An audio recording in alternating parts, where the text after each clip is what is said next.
28 April রোজ রবিবার বিকেল 5 ঘটিকায় Farazikanda toll plaza সংলগ্ন স্থানে জাতীয় শ্রমিক লীগ কেন্দ্রীয় কমিটির আইন ও দর কষাকষি বিষয়ক সম্পাদক ও বন্দর উপজেলা আওয়ামী লীগের সাধারণ সম্পাদক মরহুম কাজীমউদ্দিন প্রধানের স্মরণে কলাগাছিয়া ইউনিয়ন আওয়ামী লীগের উদ্যোগে শোক সভা ও দোয়া মাহফিল অনুষ্ঠিত হয়েছে। উক্ত অনুষ্ঠানে কলাগাছিয়া ইউনিয়ন আওয়ামী লীগের সভাপতি মোহাম্মদ আমিরুজ্জামানের সভাপতিত্বে অনুষ্ঠানে প্রধান অতিথি হিসেবে উপস্থিত ছিলেন নারায়ণগঞ্জ জেলা আওয়ামী লীগের সাধারণ সম্পাদক অ্যাডভোকেট আবু হাসমাত মোহাম্মদ শহীদ বাদল। প্রধান বক্তা হিসেবে উপস্থিত ছিলেন বন্দর উপজেলা পরিষদের চেয়ারম্যান পদপ্রার্থী আলহাজ এম এ রশিদ। এই সময় অন্যদের মধ্যে উপস্থিত ছিলেন বন্দর উপজেলা আওয়ামী লীগের সিনিয়র সহসভাপতি তথা মদনপুর ইউনিয়ন পরিষদের 3 বারের সফল চেয়ারম্যান গাজী এম এ সালাম, সহসভাপতি মাইনুদ্দিন আহমেদ, আব্দুল্লাহ বাবু, বন্দর উপজেলা আওয়ামী লীগের যুগ্ম সম্পাদক শাহাদাত হোসেন, মঈন মাহমুদ, কাজীমউদ্দিন প্রধানের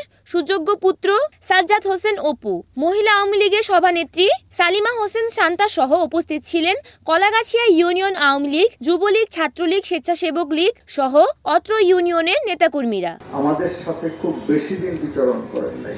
আওয়ামী লীগ করেছেন দীর্ঘদিন ধরে, কিন্তু আওয়ামী লীগের বন্দর উপজেলার দায়িত্ব পালন করেছেন অল্প কিছুদিন, কিন্তু এর মধ্যেই উনি আমাদের মন জয় করেছিলেন। আমি যখন ওনাকে এই উপজেলার সাধারণ সম্পাদক হিসাবে মনোনীত করি, তখন উনি নিজেও জানতেন না যে বন্দর উপজেলার এই সাধারণ সম্পাদকের দায়িত্বটা উনি পালন করতে যাচ্ছেন। আমি এই জন্য ওনাকে সেদিন পছন্দ করেছিলাম।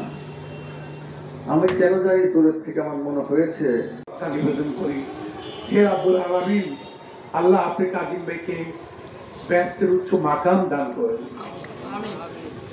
আমি আপনাদের কাছে এখানে শুধু বলতে চাই, একজন কাজীমউদ্দিন ভাই, কত বছর বয়সী গেল কাজী ভাই? প্রায় 65 বছর বয়স উনি আমাদের কাছ থেকে চলে গেছেন। মুবারক ভাই এখানে আমাদের সিনিয়র বন্দর উপজেলা। মেহেদী হাসান প্রান্ত, এনএন টিভি, নারায়ণগঞ্জ।